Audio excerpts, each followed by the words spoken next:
Another week to talk with head coach Sean Kiracofe. Coach, how are we doing today? Always good. Good to hear.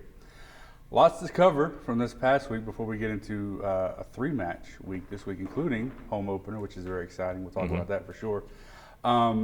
Summarize, if you can, the last part of the last week with 4 matches in 3 days. And when you really look at it, 15 sets in the span of like 26 hours, which was wild. But if you can just summarize quickly, then maybe we'll get into some details of those matches. It was a lot. It was a lot. And then you think of the last week, we didn't play. And, nobody says that. When you're in the middle of the craziness, is like, oh yeah, but we had so much time last week. Right. Like that is easily forgotten. It was a ton. It was a good match at Jackson State. They fought hard and they're a good team. They made us work for it. Had a great comeback in the 4th set, which is a big thing to do when you're on the road, no matter who you're playing against. And then the first conference match, a bunch of tough in-state rival matches. And our first inaugural tournament of the Battle of the Boot, which we plan to have a long history of that, which is great.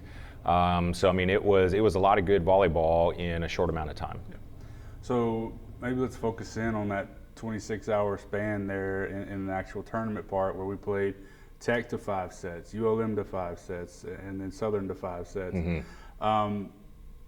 What was that like, just from the intensity of all of those sets decided by 2 points for the most part? It can be exhausting mentally and physically, more so mentally for me and Stacy, but it does drain you a little bit. I actually talked to the La Tech coach about that, because she was like, "It's amazing, your kids, played 15 sets within 24 hours." And I guess my response to that was like, if they want to talk about being tired, I can talk about closing out sets, because It didn't necessarily have to be that. But the other teams that we were playing did a lot that pushed us into that situation. It wasn't just all on us by any means, and it was good to see them fight no matter what on every single point for that amount of time, or that amount of sets within a short amount of time. It just goes to show that this group has a lot of fight. And that's going to pay off as we get into the conference season. So looking at, like you mentioned, a couple opportunities to maybe close things out in 3 or 4 sets in all 3 of those matches. Mm-hmm. Was that one of your biggest takeaways, is just we're right there but need to take that next step to sort of have that finisher mentality like you talked about? Absolutely. Again, not to take anything away from Monroe, but we could have won that match in 4 sets. And that just comes down to what you just said, just closing out. And that's something you got to learn how to be able to do, where the other team might feel like it's on a roll, but you're like, you know what, if we get in this situation, we get this pass, we know we have this matchup at the net, we're going to put it away. And if that doesn't work, then you turn right back around and play defense and find a new way to do it. That's just when teams start to develop and start getting better. That's something that you can do, is just, I know that we can win these matchups. It might not happen every time, but 3 out of 4 times we're going to do it, and that's how we're going to close out a set. So we have Monroe, that we should have been able to close out that 4th set and win the match. We have, before that on Thursday night, Southeastern, that 2nd set, that was ours. And in no other way, we should have won that set. And it didn't turn out our way, just because Southeastern fought, did a lot of good things, but we gave them some easy points to allow that to happen. And then, when you start chipping that stuff away and you don't do it as much, you win. That's how you have upsets. That's how you develop and improve as a team, and you move up in the standings. Right. So moving into this week, and certainly all those things will continue to be worked on, the ball control, the finisher mentality. And put hopefully into practice on Tuesday. So talk about the excitement of, after a month and a half probably on the road, finally getting a chance to play inside Prather Coliseum this week. I mean, it's always great to have your first home match. Plan is, along with having that rotating Louisiana tournament battle to boot, is that we will be playing at home, earlier in the season, which is great and good to look forward to.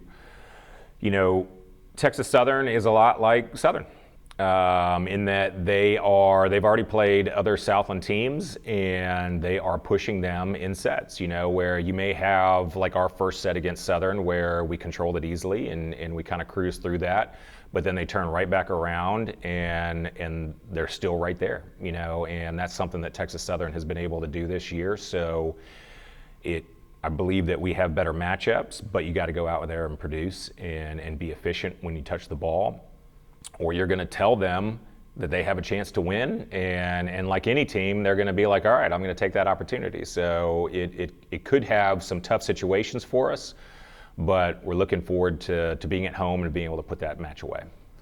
And then finally, some really great individual performances over this past week. I mean, the list is rather long, so I won't go into all the names, but the ones that come to mind first, and certainly looking to take that next step too. Simone had a great week.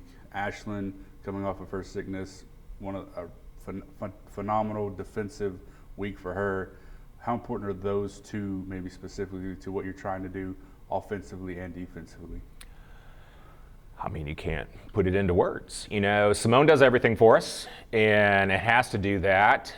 Doesn't necessarily have to have unbelievable matches in all those different statistical categories that she produces in, but she's got to be consistent for us. And Ashlyn, I mean, just libero is very important. So we have been fortunate enough with this program to have one of or the best libero in the conference for a number of years.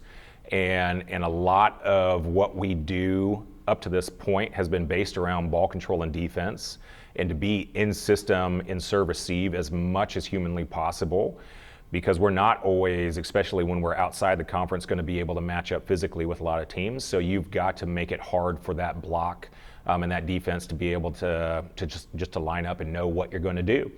And that comes from being, good in serve receive and allowing your setters to run an offense that they can spread out.